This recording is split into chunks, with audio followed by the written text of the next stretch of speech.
জিয়াউর রহমানের সেই সময়টা কি ধরনের প্রভাব পড়েছিল খাল খননের উদ্যোগ? সময়টা কতটা বদলেছিল? ৪৫টা বছর মাঝখানে গেল, আবারও সেই খাল খননের উদ্যোগটা নেয়া হলো। বিরোধী দলের পক্ষ থেকে স্ট্যাটাস দিয়ে ডাক্তার শফিকুর রহমান সাধুবাদ জানিয়েছেন বটে, সাথে স্বচ্ছতার বিষয়টাও নিশ্চিত করার কথাও তিনি বলেছেন। আপনার অভিজ্ঞতা, সাংবাদিকতার চোখ দিয়ে বলবেন, উদ্যোগটা কেমন? ধন্যবাদ। হ্যাঁ, খাল খনন কর্মসূচিটা ভালো, জি। কিন্তু খালে পানি আসবে তো, পানি থাকবে তো।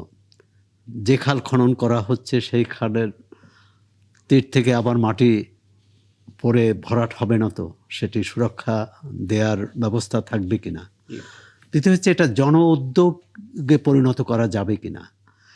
এটি তৎকালীন বিএনপি সরকার এবং তৎকালীন রাষ্ট্রপতি জিয়াউর রহমান এই উদ্যোগ নেন ৭০ দশকের শেষার্ধে, খাল কাটা কর্মসূচি। তখন এক ধরনের পরিবেশ, এই ৪৫ বছরে কিন্তু সেটা অনেক পরিবর্তন হয়েছে। তখন খাল কাটলে পানি পাওয়া যেত, এখন খাল কাটলেই পানি পাওয়া যাবে এর নিশ্চয়তা নেই। খালে পানি আসবে কোত্থেকে? নদী থেকে। নদী যদি ভরাট থাকে, সুতরাং পুরো বিষয়টি সামগ্রিকভাবে দেখা হচ্ছে কিনা না। জিয়াউর রহমান বিএনপির প্রতিষ্ঠাতা, তিনি খাল কাটা কর্মসূচি করেছিলেন। ৪৫ বছর পর এই সরকারও আরেকটি, তারই পুত্র প্রধানমন্ত্রী তারেক রহমান সেই কর্মসূচি হাতে নিলেন। কর্মসূচি ভালো, কিন্তু কতটা জনগণকে এর সম্পৃক্ত করা যাবে, কতটা এর সুরক্ষা দেওয়া যাবে এই কর্মসূচির। প্রথমত হচ্ছে, খালে তখন যে পানির উৎস ছিল সেই উৎসগুলো কিন্তু প্রায় মরে গেছে। উজান থেকে পানি আসার পথ অনেকটাই বন্ধ। আমরা তিস্তার পানি বন্টন চুক্তি করতে পারিনি, গঙ্গার পানি বন্টন চুক্তি এবছর শেষ হয়ে যাচ্ছে, যদি আবার সেটা না হয়। এক ধরনের উজানের দেশের কৃপা এবং প্রকৃতির কৃপার উপর কিন্তু আমাদের এই ভরসা করতে হয়। হ্যাঁ, এটা ঠিক, যদি উজান থেকে পানি নাও আসে, তাহলে প্রাকৃতিকভাবে আমরা যে পানি পাই সেটা যাতে খাল খনন করে মজুত রাখতে পারি, যেটি কৃষিকাজে ব্যবহার করা যাবে, অন্যান্য কাজে ব্যবহার করা যাবে। তবে সরকার এই বৃহৎ পুরো বাংলাদেশের জন্য এই কর্মসূচি নেওয়ার আগে যদি ঢাকা শহরের খালগুলো, মরে যাওয়া খালগুলো, ভরাট হয়ে যাওয়া খালগুলো উদ্ধারের একটা কর্মসূচি নিতেন। আওয়ামী লীগ সরকার এমনে নিয়েছে, অন্তর্বর্তী সরকার এমনে নেওয়া হয়েছে, কিন্তু কোনো উদ্যোগ সফল হয়নি। এই সরকার সেটি নেবে কিনা। আচ্ছা, ঢাকা শহরে খাল খনন, মানে খাল রক্ষার জন্য বুড়িগঙ্গা রক্ষা করতে হবে, বুড়িগঙ্গা রক্ষার জন্য বুড়িগঙ্গার দখলবাজি বন্ধ করতে হবে। কারণ আমি আলাদা করে রেখেছিলাম যে আমাদের শহরের খালের কি পরিস্থিতি, সেটা নিয়ে ভাবনাটা কি, সেটা নিয়ে জানার জন্য। কিন্তু যতটুকু আপনি এই রাজধানীর বাইরের বিশাল পরিসরে খাল খননের প্রশ্নটা তুললেন, সেটা নিয়ে একটু জানার চেষ্টা করি। অ্যাডভোকেট রুহুল কুদ্দুস তালুকদার দুলা, আপনাকে ধন্যবাদ জানাচ্ছি, কৃতজ্ঞতা জানাচ্ছি, আপনি আমাদেরকে সময়টা দিচ্ছেন। আমার সঙ্গে সিনিয়র সাংবাদিক সোহরাব হাসান আছেন, এবং তিনি মোটা দাগে বেশ কয়েকটি পয়েন্ট উল্লেখ করেছেন। প্রথমত, খাল খননের এই উদ্যোগকে তিনি সাধুবাদ জানিয়েছেন, পাশাপাশি এটা জন উদ্যোগে পরিণত করার জন্য কি উদ্যোগটা নেওয়া হয়েছে, অর্থাৎ সাধারণ মানুষ নিজেকে এর সাথে কতটা স্বতঃস্ফূর্তভাবে সম্পৃক্ত করবেন, খাল কাটলে সেখানে পানি মিলবে কিনা, কারণ পানির যে উৎস, সে উৎসগুলো অনেকটা পথ বন্ধ হয়ে গেছে, সেটা নিয়ে আসলে ভাবনার জায়গাটা কি? জি, ধন্যবাদ আপনাকে। আমি আপনার মাধ্যমে আমার যারা এখানে আজকের এই জার্নালে আছেন, আমি সকল সাংবাদিক এবং গেস্ট যারা আছেন এবং আমার একাত্তরের সকল কলাকুশলী এবং যারা দেশের সকলকে আমি ধন্যবাদ জানাচ্ছি। আপনারা জানেন যে শহীদ প্রেসিডেন্ট জিয়াউর রহমান সাহেব, উনি যখন ক্ষমতায় এসেছিলেন, উনি আসলে একটা পরিকল্পিতভাবে দেশটাকে এগিয়ে নিয়ে যাওয়ার জন্য যতগুলো পদক্ষেপ নিয়েছিলেন, গ্রাম সরকার থেকে শুরু করে সে সময় আপনার এই ধরনের খাল খনন কর্মসূচি তার একটা অংশ। এবং উনি যখন এই খাল খননের পদক্ষেপ নিয়েছিল, তৎকালীন বিরোধী দল সে সময় বলেছিল জিয়াউর রহমান খাল কেটে কুমির নিয়ে আসে। এটা কিন্তু আজকে মিথ্যা প্রমাণিত হয়েছে। আজকে আমরা বিশ্বাস করি যে বাংলাদেশের, আপনারা বিশেষ করে আমি যে এলাকায়, আমি যেখান থেকে কথা বলছি, আমার বাড়ি নাটোরে, আপনারা অনেকেই জেনে থাকবেন। এই নাটোরে এই পাশ দিয়ে হচ্ছে পদ্মা, আপনারা জানেন যে ফারাক্কা বর্ষার সময় ফারাক্কার সমস্ত মুখগুলো খুলে দেওয়া হয়, তখন পানি এসে আমাদের এই অঞ্চলকে ডুবিয়ে দেয়। এই যে এখন খরার সময় এসে গেছে, এখন সবগুলো মুখ তারা বন্ধ করে দিয়েছে। এখন কিন্তু আর কয়েকদিনের মধ্যে যখন আরো বেশি তাপ, রোদের তাপ যখন বেড়ে যাবে, তখন মাটি ফেটে যাবে, পানি থাকবে না। আর এখন এই সময়টা ইরিগেশনের সময়, পানি থাকে না। পানির নিচে তলদেশে এই আপনার টিউবওয়েল বসিয়েও তাহলে পানি তাহলে না এই থাকার জায়গায় যদি কারণে মানে এই বিষয়টা হয় যে যেহেতু আবহাওয়ার পরিবর্তন হয়েছে, বাস্তবতা পরিবর্তন হয়েছে, তাহলে এই সময়টা আসলে খাল খনন করার জন্য কতটা পারফেক্ট একটা সময় হতে পারে আসলে? আমি এই কথাটাই তো বলতে চেয়েছি জি, যে এই কারণেই এই যে কিছু এই যে বর্ষার সময় এই এই কারণে এই যে আজকে যে ক্রাইসিসটা এখন সামনে আসছে, জি, এখন যদি এই যে আহ, উপরের পানি বলেন, তারপরে এই পদ্মার যে উৎস মুখগুলো যেগুলো বন্ধ হয়ে আছে, জি, এখন আমাদের প্রধানমন্ত্রী তারেক রহমান সাহেব তার বাবার যে পরিকল্পনা, তার যে চিন্তা, তার যে চেতনা, হ্যাঁ, এটা খাল খনন, হ্যাঁ, উনি হয়তো বা আজকে 50 বছর পরে গিয়ে আমরা ভাবছি যে এটা সঠিক ছিল। জি, হ্যাঁ, তো আজকে যাই হোক, আমরা যেরকম আজকে সারা দেশে উনি দিনাজপুরে খাল খননের মাধ্যমে যে উদ্বোধনী করেছেন, আমি যেরকম আমার জেলায়, আমার বড়গ্রামে একটা থানা, জেলার বড়গ্রাম থানায়, এরকম সারা দেশে কিন্তু সকল জেলায় আজকে আনুষ্ঠানিক উদ্বোধন এবং মানুষের মধ্যে একটা সাড়া পড়েছে। আমি বিশ্বাস করি যে এটা যদি আমরা সফল হই, যে আজকে তিস্তা ব্যারেজ আপনারা জানেন, ওখানে রংপুরের মানুষ, দিনাজপুরের মানুষ আজকে আন্দোলন করে। জি, যমুনা, আমি আজকে কালকে ঢাকা থেকে আসলাম, জি, হ্যাঁ, যমুনা শুকিয়ে গেছে, পানি নাই, অর্থাৎ তিস্তার ব্যারেজ গুলো বন্ধ করে দিয়েছে। তো আজকে আমরা যদি তারা ওই ফারাক্কা বন্ধ করে দেবে, তিস্তা ব্যারেজ বন্ধ করে, আমরা যদি পানিটাকে যদি মানে জমা, অর্থাৎ জমা করে জি। যদি আমরা রাখতে পারি এই খাল খননের মাধ্যমে, তাহলে কিন্তু কৃষকদের যে সমস্যাটা, যে ক্রাইসিসটা, আমরা আজকে ধরেন এই যে তলদেশে পানির লেয়ার নিচে চলে যাওয়ার কারণে এই টিউবওয়েলের আপনার কি বলে ওই নিচে দেওয়ার পরে কিন্তু পানি থাকে না। আর এই পানিটা যদি আমরা খালে রাখি, তখন কিন্তু আর ওই টিউবওয়েলের নিচে যাওয়ার প্রয়োজন পড়ে না। আমি বিশ্বাস করি এটা যদি, এই যে আমি এখানে আপনার সাথে কথা বলার আগে পানীয় বোর্ডের এসেছিলেন আমার শহরে, জি, নারদ নদী বলে একটা নদ আছে, হ্যাঁ, এখানে এক সময় আমরা নিজেরাও, আমি যখন কলেজে পড়তাম, আমি ওই নারদ নদীর সেতুর উপর থেকে লাফ দিয়ে আমি লাফ দিতাম, পানিতে ঝাঁপ দিতাম। আজকে কিন্তু সেখানে পানিও নাই, শুকিয়ে গেছে। এটা এটা এটা তো অনেকেই এগুলো আসলে যদি এই জাতীয় স্মৃতিচারণ করছে। আমি একটা বিরতিতে যাচ্ছি। কিন্তু বিরতিতে যাওয়ার আগে আচ্ছা, আরো একটা প্রশ্ন আপনাকে করে যাই, যাতে করে এসে কথা বলতে সুবিধা হয়। সেটি হচ্ছে যে আমরা এই কালচারটা দেখি যে যেখানে কোনো খাল খনন করা হয়, কিছুদিনের মধ্যে কোনো না কোনো চক্র এসে সেই খালটা দখল করার চেষ্টা করে। ৪৫ বছর তো পার হয়ে গেছে, অনেক খাল দখলও হয়ে গেছে। অ্যাডভোকেট রুহুল কুদ্দুস তালুকদার দুলু, দুটো প্রশ্ন করেছিলাম আপনার কাছে, সেটা জানবো। তবে তার আগে আরো কিছু পয়েন্ট আমি একটু নিয়ে আসতে চাই নদী গবেষক মাহবুব সিদ্দিকীর কাছ থেকে।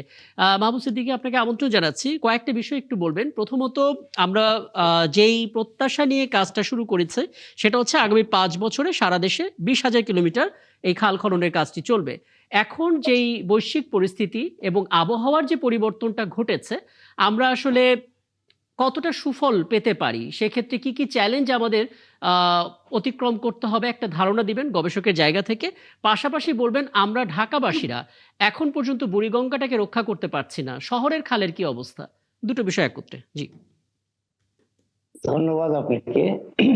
আমাদের মনে হয় একটি বিষয় পরিষ্কার হওয়া দরকার এখন থেকেই। জি, সেটি হলো, আমরা যাকে খাল খনন বলছি, সেটি আসলে খাল খনন নয়, জি। মৃত নদী পুনর্খনন। চমৎকার! সবগুলোই কিন্তু অধিকাংশই নদী। শহীদ প্রেসিডেন্ট জিয়াউর রহমান 1978-এর শেষ থেকে 81 অবধি উনি এই বাংলাদেশের প্রায় 300টি মৃত নদী পুনর্খনন করেছিলেন এবং সেই মৃত নদীতে প্রবাহ এনেছিলেন। তো খাল আমাদের পূর্বপুরুষরা খনন করেছেন। খাল, ন্যাচারাল খাল হলো সুন্দরবনে আছে। আর আমাদের উত্তর অঞ্চলে যে খালগুলো আছে সেগুলো কিন্তু অনেক অনেক আগে খনন করা। নতুন করে শহীদ প্রেসিডেন্ট জিয়াউর রহমান নতুন করে কোনো খাল খনন করেনি, সব কয়টা নদীকে উনি জীবন দান করেছেন, প্রায় আচ্ছা 300টি নদী। আচ্ছা, এটা আমাদের মাথায় রাখতে হবে। একদম। এই এই যে ব্র্যান্ডিংটা করেছে খাল খননে, ব্র্যান্ডিংটা করেছে আমাদের দেশের কিছু আমলা, জি এবং তারা নদী পুনর্খনন না বলে খাল খনন বলছেন। হ্যাঁ, খাল ছিল, চলনবিল অঞ্চলে অনেক খাল ছিল, আমাদের পূর্বপুরুষরা করেছেন। আমাদের মাননীয় মন্ত্রী মহোদয় বসা আছেন, উনি চলনবিল অঞ্চলের মানুষ, উনি জানবেন চলনবিলে অনেকগুলো খাল ছিল, কিনু সরকারের খাল, নিমাইচড়া খাল, পানাউল্লাহ খাল, হক সাহেবের খাল, হ্যাঁ, উলিপুর মাগুরা খাল, বেসানি গুমানি খাল ইত্যাদি। কিন্তু সেই খালগুলো কোনটা 100 বছর আগে খনিত হয়েছিল, কোনটা 70-80 বছর আগে খনিত হয়েছিল। তো যুগের পরিবর্তনে সেই খালগুলো সিল্টেড হয়ে যায়, মানে ওগুলো ভরাট হওয়ার পরিক্রম হয়। সে সময়ও শহীদ প্রেসিডেন্ট জিয়াউর রহমান এই চলন বিলের কিছু খাল খনন করিয়েছিলেন, কিন্তু উনি অধিকাংশ নদী খনন করিয়েছেন। আমাদের এই শব্দটার থেকে বেরিয়ে আসতে হবে, খাল নয়, একদম। নদী উনি জীবন দান করেছেন। মৃত নদী নদীর পুনর্খনন, মৃত নদীর পুনর্খনন। পুনর্খনন, এবং একদম। যে জায়গাতে আমরা যাচ্ছি সবই কিন্তু নদী। আমাদের মাননীয় মন্ত্রী মহোদয়ের বাড়ির আশেপাশে নদী অনেক কয়টা আছে।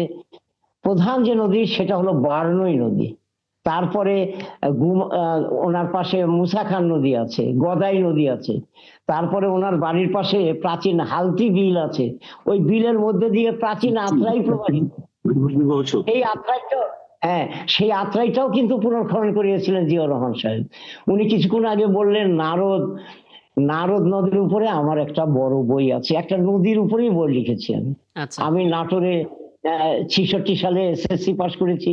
আমি স্রোতস্বিনী দেখেছি, নারদ, নারদের নৌকা বাইচ দেখেছি। উনি তো নারদে গোসল করেছেন বললেন, আমার খুব শুনে মজা পেলাম, আমি ভালো লাগলো। বড়ালের উপরেও আমার বই লেখা আছে। তো নদী কখনো খাল হয় না, এটা মাথায় রাখবেন। বাহ, খাল নদী হয়ে যায়, খাল নদী হয়ে যায়। এদেশে আমার কাছে প্রায় 50টি খালের কথা আছে যেটা পরবর্তীতে নদীতে পরিণত হয়েছে। একটা দুইটা উদাহরণ দেই। ফরিদপুরের ভুবনেশ্বর নদ থেকে প্রাচীন পদ্মা পর্যন্ত একটি খাল কাটা হলো 1801 সালে। কি জন্যে? ওই ঠগী দমন এবং মগ দস্যুদের দমনের উদ্দেশ্যে। একদম সেই সময় আরিয়াল খান নামে একজন ফৌজদার ছিলেন, মোগল ফৌজদার, ওনার নেতৃত্বে এই খালটা খনন হয়েছিল, এবং এটা 1801 সালে। একদম এই খালটা পরবর্তীতে ভীষণ স্রোতস্বিনী হয়ে আরিয়াল খান নাম হয়ে গেছে, নদী একদম। হয়ে গেছে। আসলে হ্যাঁ মাহমুদ সিদ্দিকী, মাহমুদ সিদ্দিকী ভাই, এরকম, হ্যাঁ, এরকম জি 50টা মাহমুদ সিদ্দিকী, উদাহরণ মাহমুদ আমাদের সিদ্দিকী কাছে। একটু থামাই আপনাকে। একটা একটা জি প্রশ্ন আছে। প্রশ্নটা হচ্ছে, যেসব নদী ইতিমধ্যে ভরাট হয়ে গেছে, বাদ দেওয়া হয়েছে, হয়তো ফসলের মাঠ হয়ে গেছে, অথবা কোনো খামার হয়েছে, প্রকল্প হয়েছে, সেই সব নদী খনন করা কি সম্ভব হবে? অনেক সম্ভব হবে, কারণ এগুলো এখনো খাস খতিয়ানভুক্ত।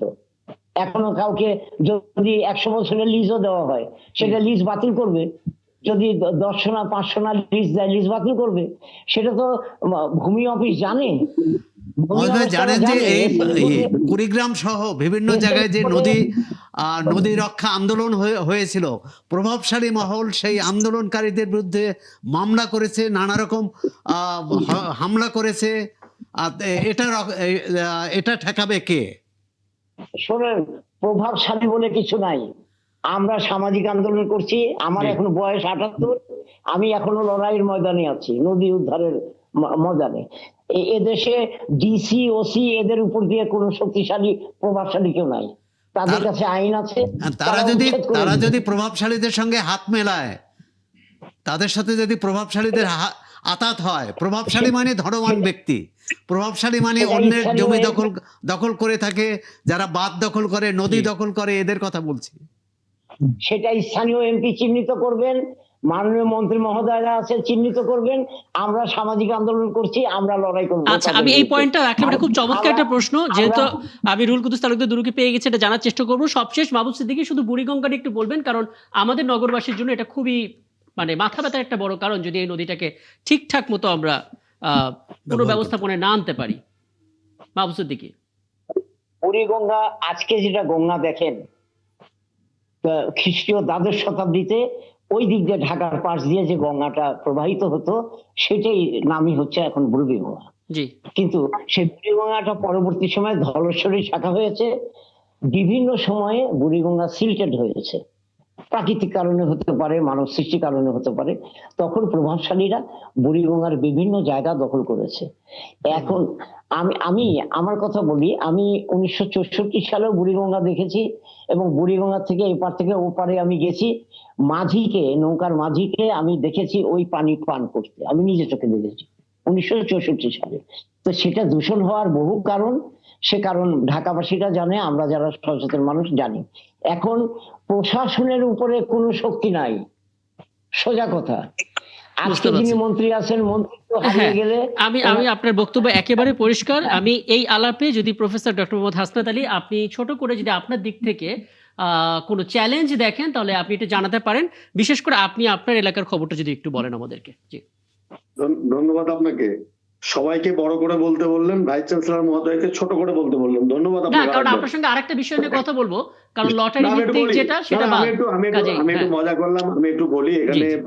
নবনিযুক্ত হুইপ দুলু ভাই এখানে আছেন, জি বরেণ্য গবেষক মাহবুব সিদ্দিকী ভাই এখানে আছেন। দুইজনই সজ্জন মানুষ, দুইজনের সাথে আমার ব্যক্তিগত পরিচয় আছে। জি দেখেন, সোহাব ভাই যেটি বলছিলেন যে প্রভাবশালীকে রুখবে কে, জি কারোর রোকার দরকার নেই। সরকার যদি তার সিদ্ধান্ত পরিষ্কার করে, লক্ষ্য যদি পরিষ্কার করে, এবং আমি বিশ্বাস করতে চাই জনাব তারেক রহমানের সরকার তার বাবা শহীদ রাষ্ট্রপতি জিয়াউর রহমানের বিঘোষিত নীতি বাস্তবায়নে শপথ গ্রহণ করার পরপরই এই যে উদ্যোগটা শুরু করলেন, নিশ্চয়ই এটি কাগজে কলমে থাকবে না, বরং এটির সঠিক বাস্তবায়ন জাতি দেখতে চায়। এবং এই বাস্তবায়নের মধ্য দিয়ে তার বাবার যে বিঘোষিত নীতি, সেই নীতিকে যারা বাধাগ্রস্ত করতে চায়, বা যারা সোরাব ভাইয়ের কথা মতো প্রভাবশালী যারা আছে, আমি মনে করি না এই মুহূর্তে সরকারের প্রভাবশালী বা ক্ষমতাশালী ব্যক্তি কেউ দেশে বিদ্যমান। সরকার প্রধান যখন, আমি মজার চমৎকার একটা দৃশ্য দেখছিলাম, আমি শহীদ রাষ্ট্রপতি জিয়াউর রহমান, আমি সনটা মনে নেই, যখন বগুড়ায় আমার উপজেলার নন্দীগ্রামে এসেছিলেন এবং বাবুর পুকুর নামক একটি জায়গায় যখন খাল খনন করেছিলেন, সেই দৃশ্যটি দেখার সৌভাগ্য আমার হয়েছিল জি খুব ছোটবেলায়। আজকে যখন আমি দিনাজপুরের শহীদ রাষ্ট্রপতি জিয়াউর রহমানের সন্তান তারেক রহমানকে দেখছিলাম, কোদাল হাতে পাশাপাশি দুটি ছবি, আমি প্রতিচ্ছবি দেখছিলাম, এবং আমি দেখছিলাম যে বাবার যে রেখে যাওয়া কর্মসূচির প্রতি একজন সন্তানের যে অঙ্গীকার, সেই অঙ্গীকার বাস্তবায়নে তার প্যান্টে যখন আমি কাদা দেখছিলাম, আমি তখন সেই কাদাটা দেখতে পাচ্ছিলাম যে শহীদ রাষ্ট্রপতি জিয়াউর রহমান মাথায় ক্যাপ পরে, একটি হাফ টি শার্ট পরে, পলো শার্ট পরে উনি যখন ক্লান্ত শরীরে কোদাল হাতে বসেছিলেন, আমি একই প্রতিচ্ছবি তার সন্তানের মধ্যে দেখতে পাচ্ছিলাম। অতএব এটি সোরাব ভাইয়ের সাথে শুধু এতটুকু বলতে চাই যে এটি কথার কথা হবে না, বরং এই যে একটা পজিটিভ গেস্টার রাষ্ট্রীয় ক্ষমতায় আসার 1 মাসও সময় যায়নি, জি সেটি সারা বাংলাদেশে এটা বেগবান হবে। চ্যালেঞ্জের কথা যেটা আপনি বলছেন, চ্যালেঞ্জ তো আছে। সবচেয়ে বড় চ্যালেঞ্জটা হলো যে আমাদের নদীর প্রবাহগুলো বন্ধ করে দিয়েছে আমাদের পার্শ্ববর্তী বন্ধু রাষ্ট্র, সেটি একটি দরকার। তবে এই মহতী উদ্যোগ, মাহবুব সিদ্দিকী ভাই খাল বলেন আর নদী বলেন, যেটিই বলেন না কেন, পানিটাকে ধরে রাখতে যদি আমরা পারি, যদি এই খাল বা নদী পুনর্খনন যে নামই আমি ডাকি না কেন, আমার এক শিক্ষক বলতেন বিড়াল সাদা না কালো সেটি গুরুত্বপূর্ণ নয়, জি বিড়াল ইঁদুর ধরে কিনা সেটি গুরুত্বপূর্ণ।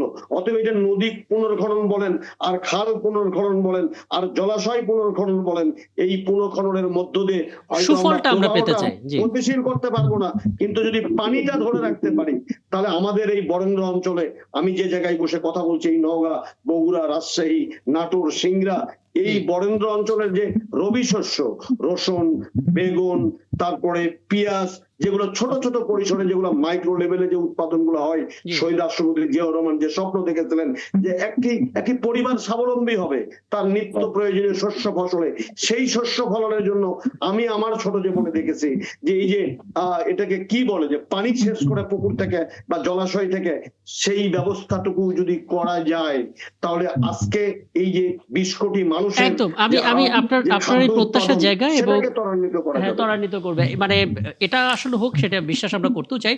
অ্যাডভোকেট রুহুল কুদ্দুস তালুকদার দুরু, অনেকগুলো পয়েন্ট নিয়ে আপনার কাছে হাজির হচ্ছি। সাংবাদিক সোহরাব হাসান যেটা বলেছেন সেটা আসলে আমরা অতীত অভিজ্ঞতা আসলে এরকমই ছিল, এত বেশি দখলদারিত্ব এবং প্রভাবশালীদের প্রভাব আমরা দেখেছিলাম যে কোনো উদ্যোগ নিলে আসলে সেই সংখ্যাটা দানা বাঁধতে থাকে এবং সেই অভিজ্ঞতাগুলো আমাদের বারবার ভাবায়। একটু বলবেন আসলে জনপ্রতিনিধি হিসেবে এবং আপনি আপনার জায়গা থেকে কতটুকু নজরে রাখছেন, এবং একই সঙ্গে আমরা তো বলছিলাম যে নদীগুলো আসলে এখন ইতোমধ্যেই পথগুলো বেঁকে গেছে বা সেটা দখল হয়ে গেছে, সেটা নিয়ে আসলে পরিকল্পনাটা একটু বলবেন। আসলে যেটা আমাদের পূর্ববর্তী বক্তা সাংবাদিক ভাই যেটা বলেছে যে আসলে এই খালগুলো যে বেদখল হয়ে আছে বা এগুলো উদ্ধারে বা এলাকার প্রভাবশালী ব্যক্তিরা এগুলো আবার দখল করবে, আসলে হাসান ভাই যথার্থই বলেছেন। আসলে সত্যি কথা বলতে কি, দেশের প্রধানমন্ত্রী কি চান, উনি কি চায়, ওনার থেকে বড় ক্ষমতাধর ব্যক্তি তো আর বাংলাদেশে আর কেউ নেই। উনি চান খাল খনন করতে হবে, এর বাইরে তো আর কোনো কিছু নাই। যেহেতু উনি চান, অতএব এখানে প্রভাবশালী বলে আর কোনো কিছু আছে বলে আমি মনে করি। তবে হ্যাঁ, গত 17 বছরে যেহেতু জবাবদিহিতা ছিল না, জবাবদিহিতামূলক সরকার ছিল না, জনগণের সরকার ছিল না। এই যে আমি নিজেও তো ধরেন গত 20 বছর আগে এমপি ছিলাম, গত 20 বছর আমি ভোটে দাঁড়াতেই পারিনি, অর্থাৎ নির্বাচনে প্রার্থী হিসেবে মানে বাড়িতে জেলে ছিলাম, যে কবারই ইলেকশনের টাইম আছে জেলে ছিলাম। অর্থাৎ আমি যেটা বলতে চাচ্ছি, যেহেতু নির্বাচন ছিল না, নির্বাচন ব্যবস্থা ছিল না, জবাবদিহিতা ছিল না বলে খালগুলো দখল হয়ে গেছে। এখন যেহেতু যেটা আমাদের মাহবুব সাহেব অনেক এক্সপিরিয়েন্স, আমি তো ওনার সম্বন্ধে আমার জানা নাই, উনি যে কথাগুলো বললেন, বিল হালতের কথা বললেন, বারনায় নদী, আমার বাড়ির সঙ্গে, আমার যেখানে বাড়ি, আমার গ্রামের বাড়ি, ওই নদী দিয়ে আমি নৌকা চালিয়ে বহুদিন নলডাঙ্গার হাটে এসছি। উনি এই কথাগুলো মানে বললো, মানে অর্থাৎ ওনার মোটামুটি একটা ধারণা বাংলাদেশের নদী বা খালের উপরে ওনার ভালো ধারণা আছে। আজকে উনি বলেছেন যে এখানে আজকে যে বিল ইয়ার চলন বিলের কথা বলেছে, আসলে চলন বিলে শহীদ প্রেসিডেন্ট জিয়াউর রহমান সাহেব 37টা এখানে খাল রয়েছে চলন বিলে। এবং আমি নিজেও, আমি তো স্কুলে পড়তাম, সরকারি বালক বিদ্যালয়, নারায়ণ নদীর পাশে, আপনি নিশ্চয়ই জানেন আমাদের মাহবুব সাহেব, ওই নারায়ণ নদীর পাশে হচ্ছে সরকারি জিন্না বয়, একসময় জিন্না স্কুল নাম ছিল, ওই স্কুলের আমি ছাত্র ছিলাম। ওখান থেকে শহীদ প্রেসিডেন্ট জিয়াউর রহমান সাহেবের জীবদ্দশায় এই চলন বিলের যেটা উনি কি পান্না খালের কথা বললো, তারপরে আরো অনেক খাল, যেখানে প্রায় 37টা চলন বিলের মধ্যে খাল রয়েছে, এবং প্রত্যেকটি খালই কিন্তু শহীদ প্রেসিডেন্ট জিয়াউর রহমান তার জীবদ্দশায় এগুলো উদ্বোধন করেছিলেন। এবং আমি মনে করি আজকে যে পদক্ষেপ আমাদের প্রধানমন্ত্রী তারেক রহমান সাহেব নিয়েছেন, আমি বিশ্বাস করি, আপনারা তো জানেন যে ওনার যে সুদূর প্রসারী চিন্তা, এই যে ধান, এই যে ধান, বোরো ধান, এই ধানগুলো শহীদ প্রেসিডেন্ট জিয়াউর রহমানের কিন্তু প্রোডাক্ট। আমি একজন কৃষকের ছেলে, আমার বাবা একসময় এই এলাকার মোটামুটি জোরদার ছিলেন, আমার পারিবারিক ভাবে প্রায় কয়েক হাজার বিঘা জমি ছিল আমার বাবা। আমি দেখেছি বছরে একটা ফসল আমন ধান হতো আর আউশ ধান যেটাকে বলে, এর বাইরে কিন্তু কোনো ধান হতো না। এখন শহীদ প্রেসিডেন্ট জিয়াউর রহমান সাহেব আসার পরে এই ইরি ধান, বোরো ধানের কারণে এত বেশি ফসল মানে বৃদ্ধি পেয়েছিল, সেই সময় প্রথম শহীদ প্রেসিডেন্ট জিয়াউর রহমানের জীবদ্দশার খাদ্যে স্বয়ংসম্পূর্ণ হয়েছিল। এটা তো নিশ্চয়ই আপনাদের মনে থাকার কথা, বিশেষ করে সাংবাদিক সৌরভ সাহেব বা আমাদের মাহবুব সাহেবদের মনে থাকার কথা, যে ওই সময় প্রথম আমরা খাদ্যের সরকার। আজকে আমি মনে করি যে এই যে পরিকল্পনা এবং আপনারা যে কথাটা বলছেন, অবশ্যই এই সরকারি জায়গা যারা দখল করে আছে, যেহেতু আমি যেহেতু একটা এলাকার এমপি, আমার এলাকায় যদি কোনো জোরদার বা কোনো সরকার দল, এখন তো ধরেন বিএনপি ক্ষমতা আছে, বিএনপি লোকরা দখল করতে পারবে বা প্রভাবশালী, জি সেটা যদি কোনো ভোটার আমাকে বলে জি যে আমি লোকাল এমপি হিসেবে এটা আমার দায়িত্ব সেটাকে দখলমুক্ত করে এটা জনগণের জন্য উন্মুক্ত করে দেওয়া, কারণ আমাকে এই মানুষের কাছে কিন্তু 5 বছর পর ভোট চাইতে যেতে হবে। এই যে অতএব আমি মনে করি যেহেতু আমাদের বাংলাদেশের প্রধানমন্ত্রী নিজে পদক্ষেপ নিয়েছে, এটা আমার মনে হয় চমৎকার। মানে মাস্তানি দুটো বিষয় গুন্ডাগুলো এখানে দখলদারি। গুরুত্বপূর্ণ। প্রথমত হচ্ছে প্রধানমন্ত্রী নিজে দায়িত্ব নিয়েছেন নিজের একটা সদিচ্ছা জায়গা থেকে, প্রত্যাশা জায়গা থেকে, এবং আপনি একজন মেম্বার অফ পার্লামেন্ট হিসেবে এবং স্থানীয় মানুষ হিসেবে এই কমিটমেন্ট করছেন যে আসলে কেউ যদি এই তথ্য দিতে পারে যেটা দখল হয়েছে, আপনি আপনার জায়গা থেকে সেই ব্যবস্থাটাও নেবেন। আমি ছোট করে মাহবুব সিদ্দিকী যদি কোনো পরামর্শ আপনি দেন, কারণ এই মুহূর্তে আপনাদের মতো নদী গবেষণা যারা করেন তাদের পরামর্শগুলো খুবই জরুরি। ছোট করে যদি আপনি এই কর্মযজ্ঞের মধ্যে কোন কোন বিষয়গুলো নজর দিতে হবে, সাজেশন। জি প্রথম নজর দিতে হবে, বিগত সরকার নদী খননের নামে যে নদীগুলোকে সংকুচিত করেছে, তারপরে দুই পারে মাটি উঁচু করে ফেলেছে, পরবর্তী বর্ষায় এসে ওই মাটি আবার ভরাট হয়ে গেছে। এইভাবে নদী পুনর্খনন হবে না। নদীর পাশে দুই পাশে প্রচুর জায়গা আছে। এক একটা নদী প্রশস্ত, কোনো কোনো নদী 1/2 কিলোমিটার প্রশস্ত, এরকম জায়গা আছে, এবং 1 নম্বর খাসখতিয়ানের মধ্যে আছে এগুলা। জি একটু আচ্ছা, এখন এই নদীগুলোকে মানে পুনর্খনন করতে হবে বৈজ্ঞানিক পদ্ধতিতে, ভালোভাবে খনন করে মাটিগুলোকে দুই পারে বিছিয়ে দিতে হবে, তাতে পরবর্তী বর্ষায় ধুয়ে না আসে, এবং সঙ্গে সঙ্গে গাছ রোপণ করতে হবে। শহীদ প্রেসিডেন্ট জিয়াউর রহমান শুধু খাল মানে নদী পুনর্খনন করেননি, পাশাপাশি বনায়ন করেছেন, সবুজায়ন করেছেন। এই এই মানুষটার বক্তব্য আমি অন্তত 50টা বক্তব্য শুনেছি। আমি তো চাকরি করতাম পাবনাতে, প্রায় 6 বার ওনাকে পেয়েছি আমি। এই আচ্ছা একটি গাছ কাটলে 5টি গাছ রোপণ করুন, এই একটা আধা ঘন্টার বক্তৃতায় অন্তত 10 বার একটা শব্দ উনি বলেছেন। এখনো মনে আছে আমার, আমি তো তখন তরুণ। তো যাই হোক, এই নদীগুলোকে একেবারে নদীর আদলে আনা যাবে না, এটা ঠিক আছে, জি কিন্তু এমন ভাবে করতে হবে যে সরু করা যাবে না। নদীকে অন্তত প্রশস্ত করতে হবে, দুই দিকে মাটি ফেলতে হবে, সঙ্গে সঙ্গে গাছ লাগাতে হবে। একদম আমাদের দেশি গাছ, ইউক্যালিপটাস নয়, ইউক্যালিপটাস নয়, মানে যে গাছ লাগালে যে গাছের ফল হয় পাখি খাবে, সেই পাখি আবার পাশের জমিতে ওই পোকামাকড় খেয়ে নেবে। তাহলে এটা একদম মানে পরিবেশ চমৎকার। মানে বান্ধব। আমি আসলে এই যে কতগুলো আপনি এই পরামর্শ দিলেন, এগুলো নিয়েই এই অংশের আলাপটা শেষ করছি। অনেক ধন্যবাদ আপনার পরামর্শের জন্য, এবং অ্যাডভোকেট রুহুল কুদ্দুস তালুকদার দুলু, আপনাকেও ধন্যবাদ। এবং আপনার যে কমিটমেন্ট এবং যে আশাবাদ দিলেন সেটা নিয়ে আলাপটা শেষ করছি। নিশ্চয়ই সামনে কোনো আয়োজনে আবারও কথা হবে, এবং এই কর্মযোগের কি কি সুফল আমরা পাচ্ছি সেগুলো ধারাবাহিকভাবে আপনার কাছ থেকে জানার সুযোগ হবে। কৃতজ্ঞতা দুজনকে। এবং প্রফেসর ডক্টর মোহাম্মদ হাসানাত আলী, আপনি তো আছেনই আমাদের সঙ্গে, আপনার সঙ্গেও নিশ্চয়ই কথা হবে। আমি একটা বিষয় নতুন করে আলাপ করতে চাই। জনাব সোহরাব হাসান, আপনি দেখেছেন আমরা তো রাত 12টা পার করে ফেলেছি, তার মানে গতকাল বলতে পারি। গতকালের দিনের সবচেয়ে বড় ঘটনা একটা হচ্ছে, একটা দীর্ঘ সময় যে প্রক্রিয়ার মধ্যে আমরা ছিলাম সেখান থেকে আমরা বেরিয়ে এলাম। প্রথম থেকে নবম শ্রেণী পর্যন্ত শিক্ষার্থীদের এখন আর লটারি হবে না, ভর্তি পরীক্ষা দিয়ে যেতে হবে। মূল্যায়নটা করবেন, সিদ্ধান্তটা কেমন হলো? আসলে সব সিদ্ধান্তই ভালো যদি তার সুষ্ঠু প্রয়োগ হয় এবং তার সুফল পাওয়া যায়। লটারি করা হয়েছিল সেটাও কিন্তু একটা উদ্বেগ থেকে, যে হাজার হাজার শিক্ষার্থী ভর্তি পরীক্ষায় অবতীর্ণ হয়, ছোট্ট ছোট্ট শিশু, তাদের পরীক্ষা দিতে হয়। যে স্কুলেই যায়নি কখনো তাকে পরীক্ষা দিয়ে ভর্তি হতে হবে। মানে এটা তো অদ্ভুত ব্যাপার, পৃথিবীর অন্য দেশে আছে কিনা জানি না, কিন্তু সেই পদ্ধতি চালু করেছে।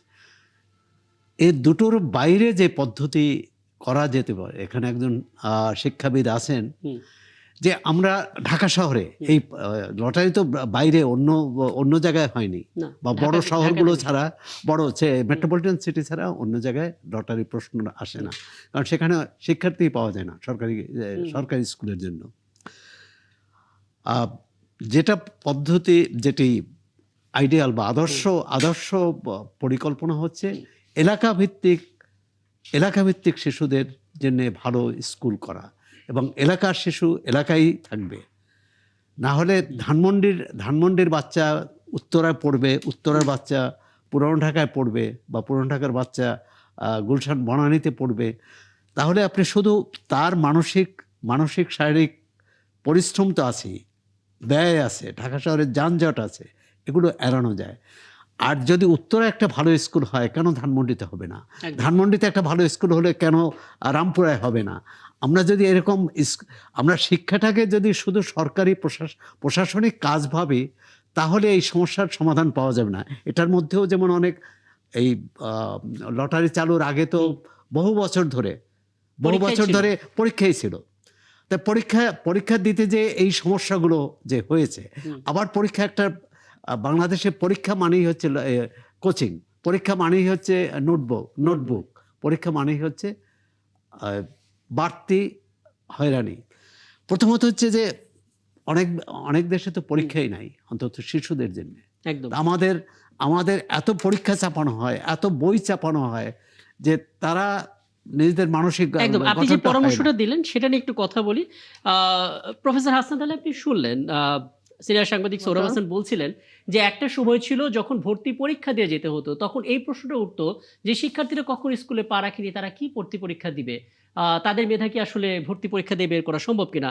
তারপর যখন লটারি হলো সেটা তখন আরো অমানবিক হয়ে উঠলো, কারণ অনেক শিক্ষার্থী যারা লটারিতে টিকলো না তারা খুব ডিমোরালাইজ হতেন, হীনমন্যতায় ভুগতেন। এ কারণে এটা করার কথাও উনি বলছিলেন যে এলাকা ভিত্তিক যদি এরকম ব্যবস্থা হয়, যে মিরপুরে তিনি মিরপুরে, যিনি ধানমন্ডিতে তিনি ধানমন্ডিতেই পড়াশোনা করবেন। কি বলবেন আসলে, কোন রকমের সমাধান সেটা করা যেতে পারে কিনা?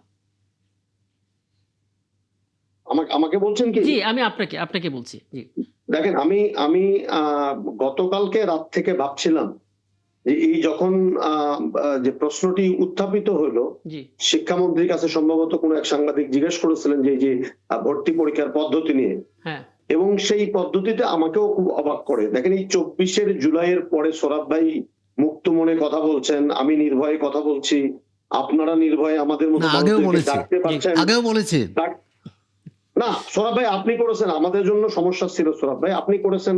এই 71 টিভি আমাদেরকে ডাকেনি তো 18 বছর, চেহারাও দেখাতে পারিনি, এটা তো বাস্তবতা। এই জায়গাতে আপনি পেরেছেন, আমরা পারিনি, আপনি সৌভাগ্যবান, আমি দুর্ভাগ্যবান।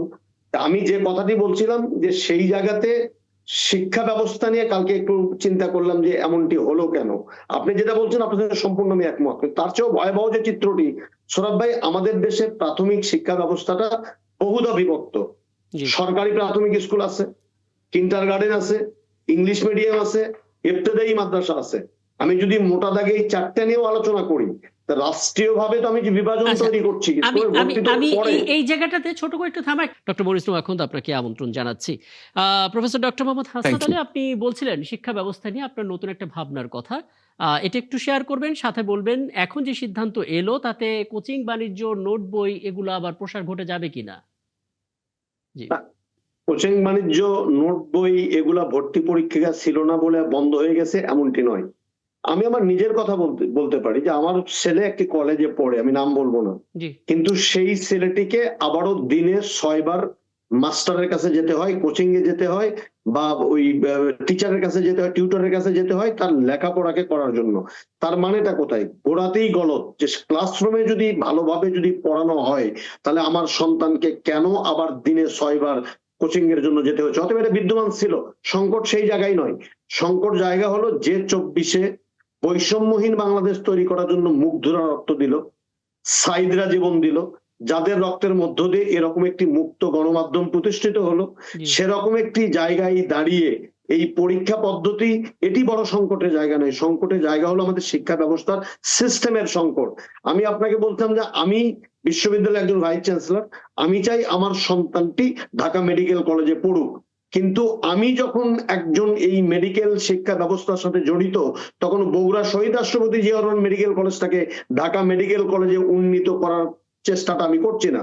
আমি মন্ত্রী মহোদয়, আমি চাই আমার সন্তানটি ঢাকা বিশ্ববিদ্যালয়ে পড়ুক, কিন্তু আমি যখন শিক্ষা ব্যবস্থাপনার সাথে জড়িত তখন আমি ওই উদ্যোগটা দেখি না যে ওই নওগাঁ বিশ্ববিদ্যালয়টাকে ঢাকা বিশ্ববিদ্যালয়ের সমকক্ষ তৈরি করার জন্য যে সমস্ত সুযোগ সুবিধাগুলা করা দরকার সেগুলো আমি না, করছি না। সেগুলো আমি একটা যখন আলাপ, এটা প্রাথমিক একটা বড় বিদ্যালয়ে আলাপের জায়গা। আপনি শুধু আমাকে এটুকু বলবেন, আমি ছোট ছোট শিক্ষার্থীদের জন্য বিকল্প আর কি করতে পারতাম ভর্তি পরীক্ষা কিংবা লটারি দেখেন, বাদে? ছোট ছোট ছাত্রদের শিক্ষার্থীর জন্য এত করতে পারতাম যে আমরা এক্সপেরিমেন্টটা দয়া করে বন্ধ করি।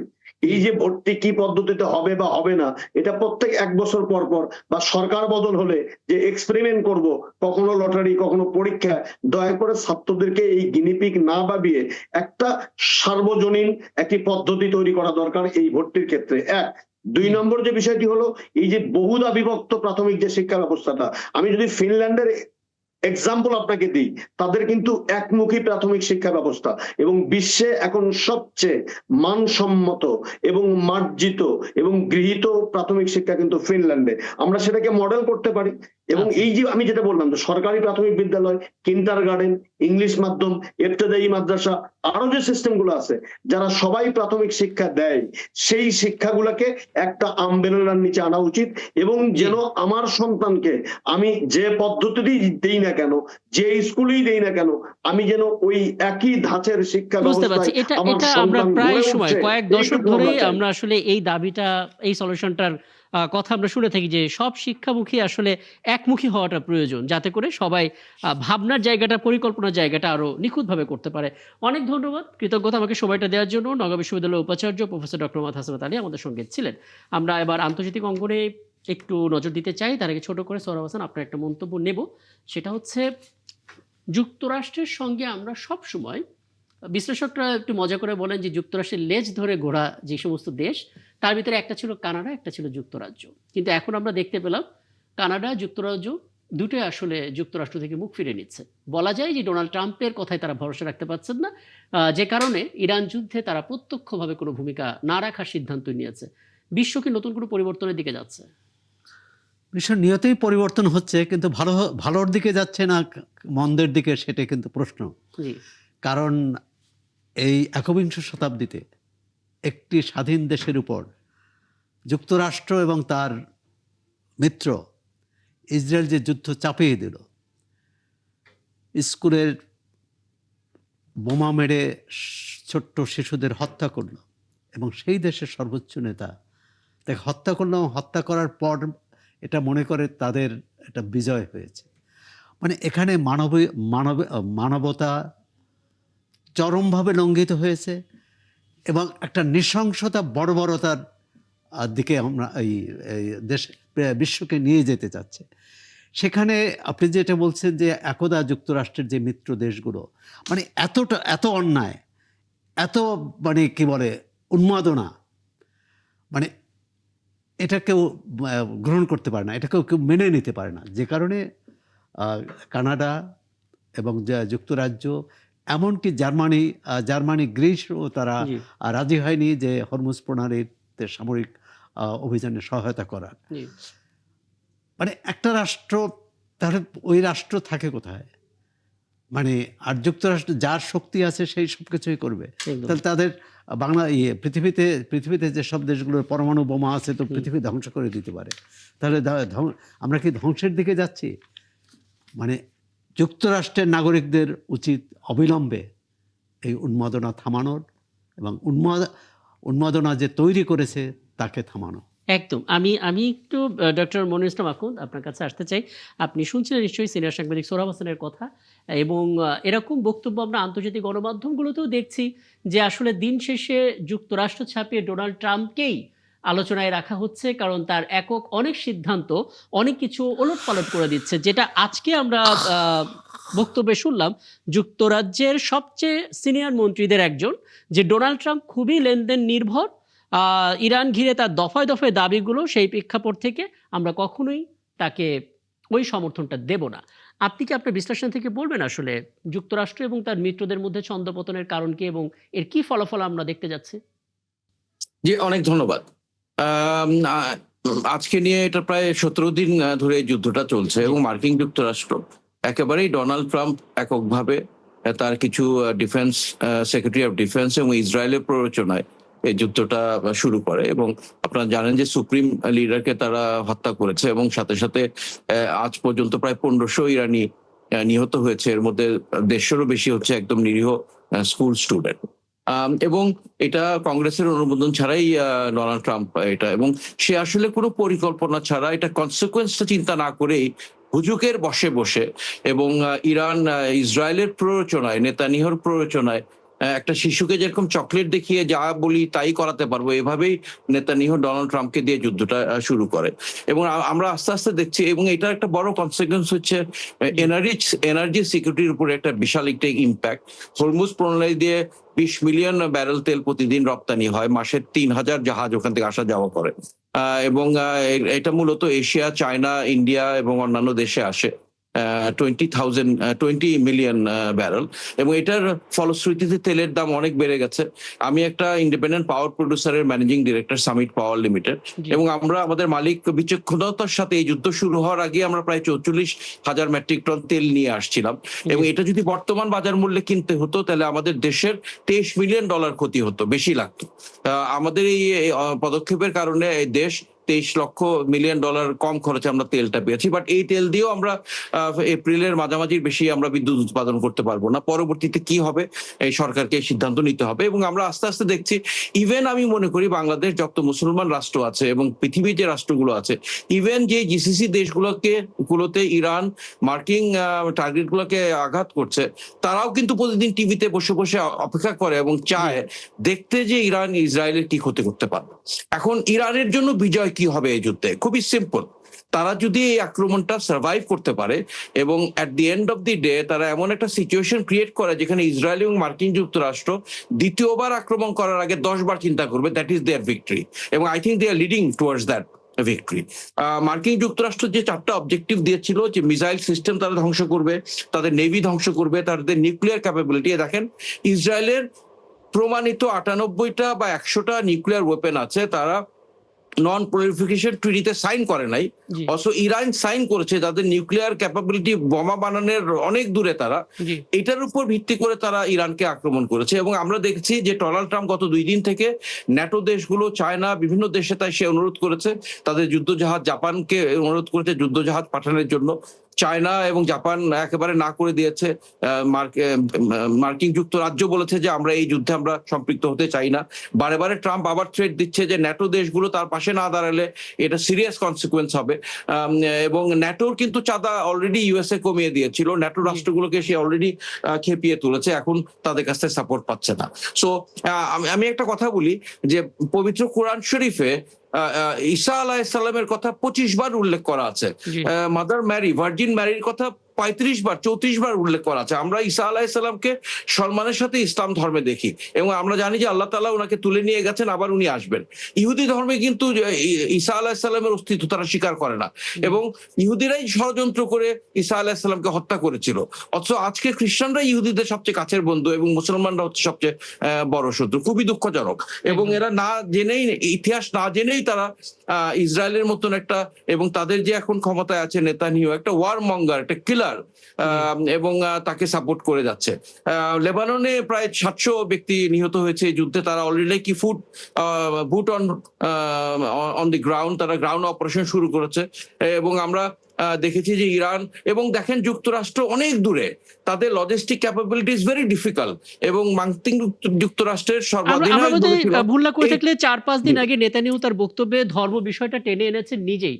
আমি সেটা নিয়ে একটু আলাপ করব আপনার সঙ্গে, একটা বিরতিতে যেতেই হচ্ছে, এবং পাশাপাশি একটু জানার চেষ্টা করব যুদ্ধে, যেহেতু আপনি ফলো করছেন, যুদ্ধে আসলে কার অবস্থাটা কেমন। মানে যেভাবে পোট্রে করা হচ্ছে পশ্চিমা মিডিয়াতে যে ইরানের পতন কেবল সময়ের ব্যাপার, আসলে ছবিটা কি তাই? একটু জানার চেষ্টা করব। দুটো বিষয় একটু জানতে চাই।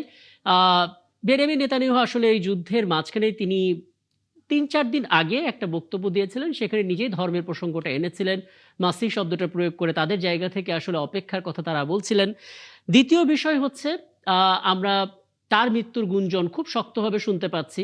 তিনি গতকাল একটা ছবি দিলেন কফি হাতে, সেটা নিয়ে আজকে বিভিন্ন পত্রিকায় জানানো হলো যে সেটাও ডিফেক্ট, অর্থাৎ নিশ্চিতভাবে অবস্থান জানা যাচ্ছে না। এর মাঝখানে আমরা নানা খবর পাচ্ছি যে ইরান যুদ্ধে অনেকটাই পিছিয়ে পড়েছে, তাদের বিদ্যুৎ কেন্দ্রে হামলা, খার্গে হামলা। আসলে পরিস্থিতি কি? ইরান কি ভালো অবস্থায় আছে নাকি কি বলবেন? অনেক ধন্যবাদ। আসলে পাশ্চাত্য মিডিয়া, আপনি সিএনএন দেখলে আপনার একটা ধারণা হবে, জি। আল জাজিরা দেখলে একটা ধারণা হবে, এবং ইরানের সত্যিকার তথ্যটা আসলে আমার মনে হয় না কোনো আন্তর্জাতিক মিডিয়া কভার করছে। জি। আমি শুনেছি যে ইসরায়েলের উপর ইরানের যে আক্রমণগুলো হচ্ছে, এই ক্ষয়ক্ষতি দেখানো এটা আনঅফিসিয়ালি নিষেধ, এবং অনেকেই নাকি এটা সাজার সম্মুখীন হয়েছে এই তথ্য প্রকাশ করার জন্য। এখন নেতানিয়াহু জীবিত আছেন নাকি নিহত হয়েছেন, ইটস এ কনফিউশন। আমি কালকে দেখলাম যে নেতানিয়াহুর একটা বক্তব্য দেখানো হচ্ছে, সেখানে তার 6 আঙ্গুল এক হাতে, যেটা এআই জেনারেটেড হতে পারে। সো জি। আমি সত্যিকার অর্থে বলতে পারবো না যে অ্যাকচুয়ালি নেতানিয়াহু জীবিত আছে না নাই। বাট যুদ্ধের যদি ফলাফলের কথা আপনি বলেন, ফলাফল একটা হচ্ছে ব্যাটল গ্রাউন্ডে ফলাফল, একটা হচ্ছে সার্বিক ফলাফল। সৌরভ ভাই যেটা বললেন, সৌরভ ভাই, যে আমেরিকাতে, যুক্তরাষ্ট্রে আসলেও দেয়ার আর ফ্রিডম অফ স্পিচ, জনগণের একটা ক্ষমতা আছে, যদিও ট্রাম্পের সময় এটা খুব একটা অনুভব করা যায় না।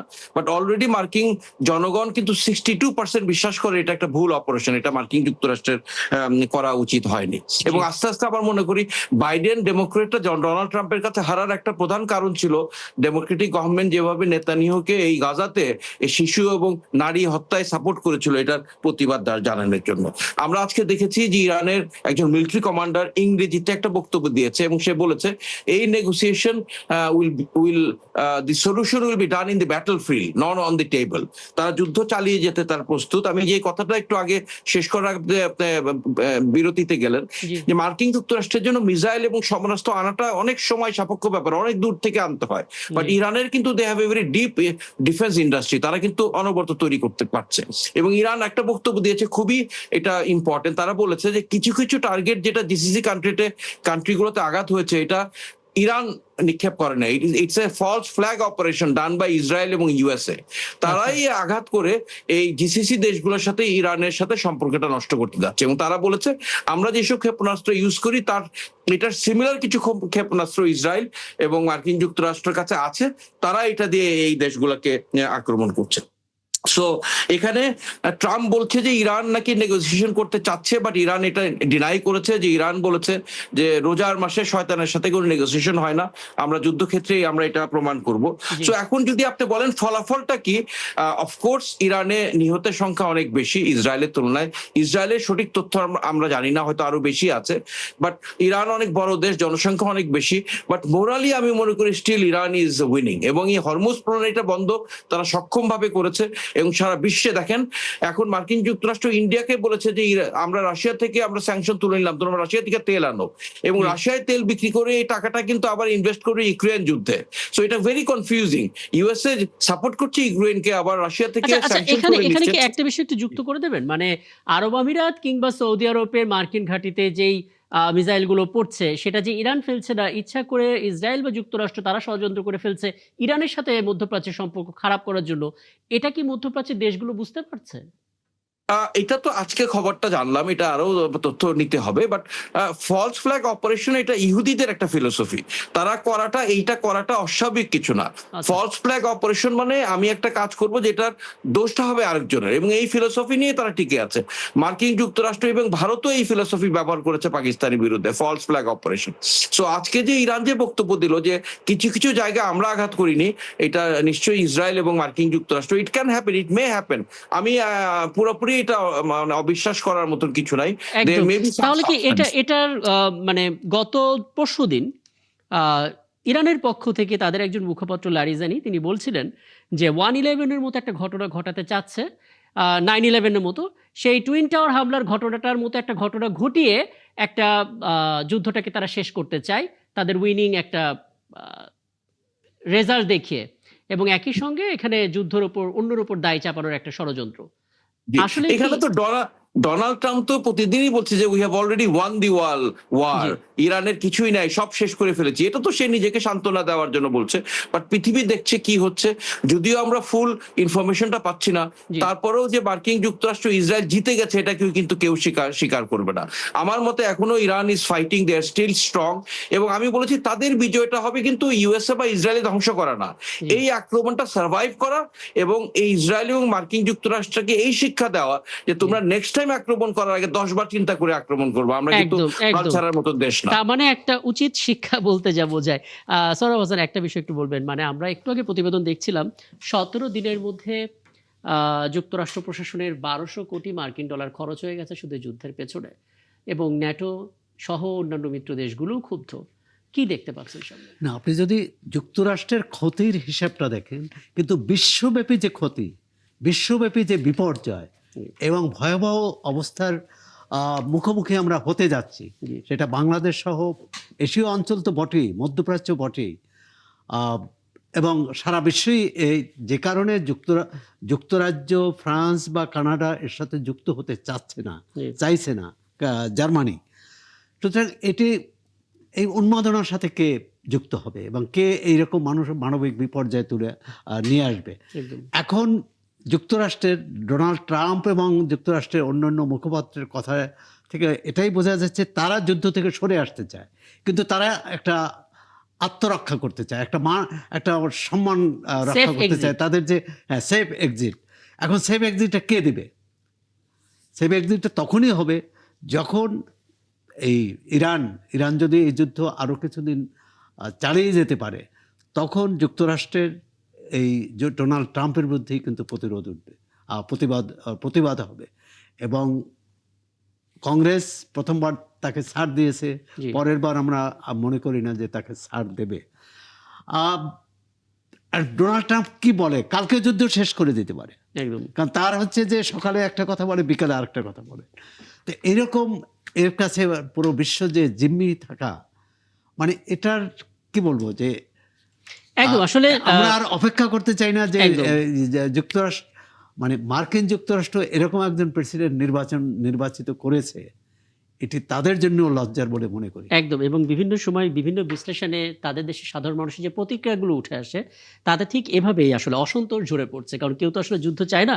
এবং আমরা খুব দ্রুত একটা ভালো সমাধান দেখবে প্রত্যাশা নিয়ে আলাপটা শেষ করছি। অনেক ধন্যবাদ আপনি দুজনকে সময়টা দেওয়ার জন্য। এবং দর্শক, এই ছিল আজকে ৭১ জনের আয়োজন। আগামীকাল দেখা হবে নতুন বিষয় নিয়ে, সঙ্গেই থাকবেন আমাদের।